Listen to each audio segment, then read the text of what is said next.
Hey Assel, how are you today? Welcome Hi, to Jan. the podcast. The topic today is a strategy for new market expansion. So this is interesting because we're obviously a global company, right? We've Yeah. helped companies in the UK and the US and Canada, but gradually more and more different geographies. So it's interesting to contemplate expansion into a new market and what that entails. So Yeah. would you like to talk a little bit about how we've approached that, some of the challenges we've faced, some of the things at work? Like you said, Jen, we are a global company and we have worked, we have, most of our clients are based out of West, but we have worked with companies based out of Middle East, Southeast Asia. We are, as of now, working with Asian companies along with the West. So there's definitely uh, different norms about different. Also South and Central America as well, haven't we? Yeah, Latin America, yes, we have South America. So yeah, I think every different region has different things for us to learn over the past few years. Breaking into a new market, I would say the first thing that we anybody needs to do is the market research itself. They just need to study a bit about the market, how big the market is itself geographically, and what are they what is their culture, what are their norms in general. And it helps you in order to understand two things: a, your pricing point, and b, your expected clientele.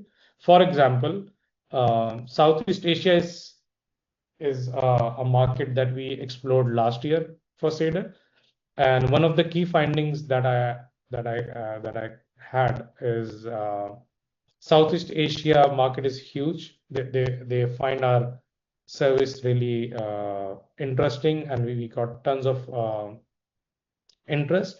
But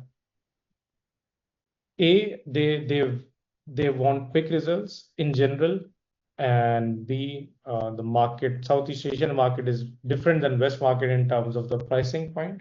If we place the same price bracket of our services that we do for Western companies, it won't work with the Southeast Asian companies, primarily because of the job market itself.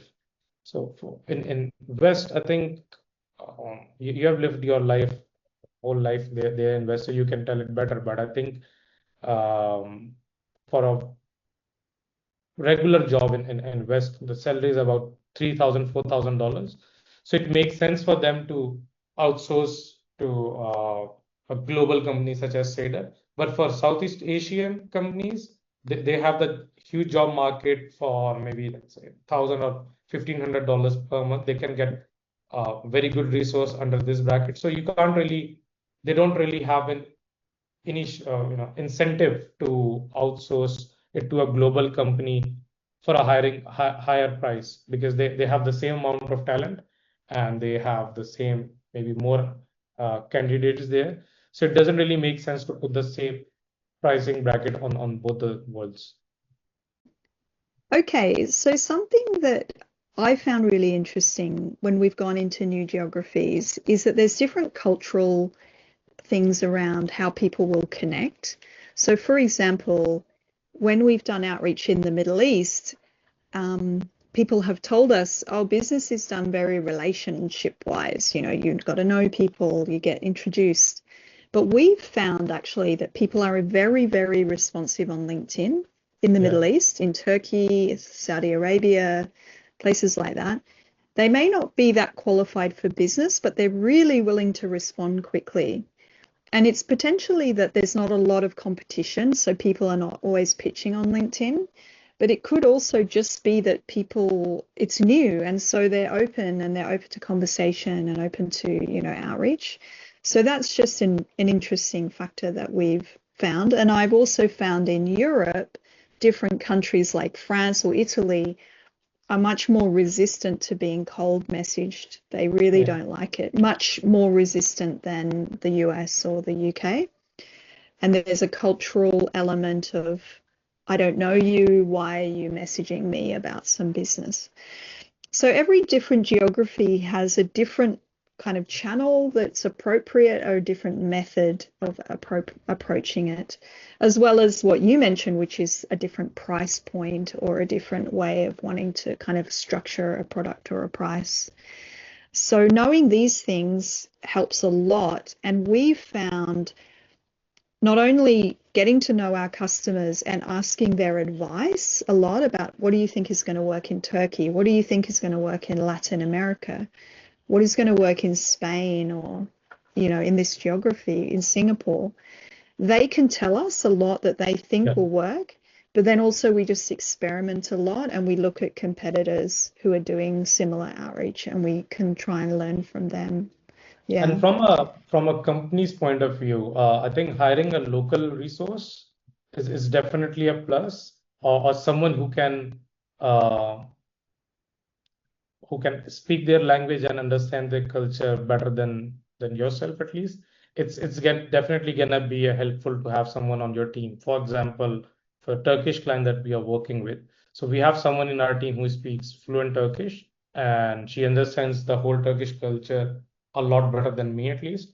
And from the camp, it helps you with the client relationship, A, and B, it definitely helped us with the overall campaign success because when in West and even in Middle East, when we are doing the outreach, we just uh, call you by your name, like, "Hey Jan, how are you? This is why I'm reaching out to you."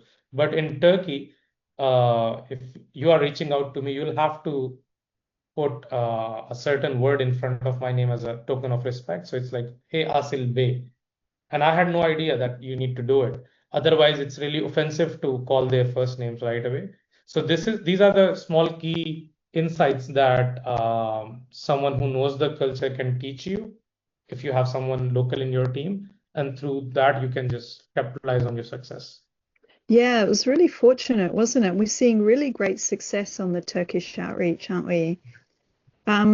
So I think ultimately the take home is to not assume that every market is going to be the same, but also there's really great opportunities in new markets because there's not the same level of saturation or the same level Exactly. of fatigue in the market or the same level of kind of competitive noise. So it can actually yield a lot of opportunities. So I would just encourage everyone to think globally, particularly these days where everything Yeah, is digital. There's no limit to you, and where particularly with AI, you can translate things quickly and stuff like that. So there's huge market opportunities. and with the different regions, the one good thing is that every region has different industries that need your service. For example, you talked about South America or Latin countries that we work with. They generally find our service really useful because they want to outsource work from the West, from the US specifically. So the staffing companies and the software houses or marketing companies from Latin America can be a really good fit for lead generation itself because they need this service at the end of the day. And same thing can be for US, but in a different context. For example, in Latin America, the staffing industry works really well, and same thing can be applied for let's suppose Malaysia, because Malaysian countries companies they rely a lot on Singaporean and Australian companies to get the outsourced work. So you can reach out to Malaysian companies and pitch your service of lead generation and just tell them that I can help you with the outreach and I can get you more clients from both Australia and Singapore, and it will work. But again, this is something that can vary from each different geographical region, and every market has different industries that you can explore. Yeah, definitely. So we're part of a global community now of people that want to connect cross border. So don't Yeah, hold back and jump online and just do a little bit of homework and then you can be doing global business. exactly. Great. Thanks for your time today in today's Thanks, Jen. podcast. See you in the Good. next one.